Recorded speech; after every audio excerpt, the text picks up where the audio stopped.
Michelangelo spoke about this in some of his works. People were asking him, why is it that in some of his works, there's, he didn't complete the works. He left the rough stone in areas.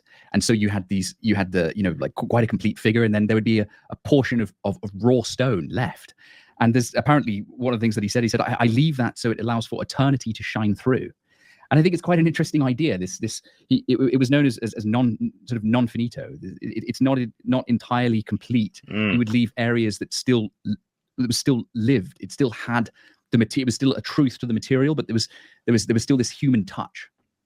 And you can see it in so many great artworks if you really look at them. Like if you again look at how someone like in his prime, like Anthony van Dyck. If you go to the gallery and look very closely at how the brushstrokes work, how the sort of image is constructed. I mean, it's a whole different world. There's the sort of one world of what the picture like depicts and what it looks like. But then, of course, if you kind of look at it, if you look at the surface of it, if you look at the brushstrokes of it, or as you say, these sort of areas of stone, it's sort of it's like it's like looking at a hand and then looking at a hand through an electron microscope. You see this whole other world at play, this whole other sort of interaction happening that isn't rational. We've just got to stop thinking of things in these terms. You can't.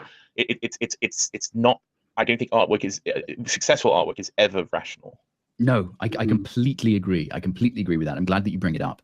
It is something that is there will be aspects of rationality to it, but at the end of the day, some of the greatest works, I believe, are made by someone who's following a spirit of the work. They're following an intuition and something else. It's not all thought out. If you there was a great thing that one of my old sculptor tutors said to me, and he said, when you're involved in sculpture and you're making sculpture, if you catch yourself thinking too hard about it, you're not with it. You're not actually genuinely with the work.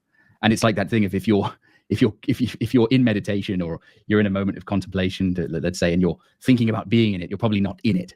It's being in the zone, or it's being in that higher position of operation.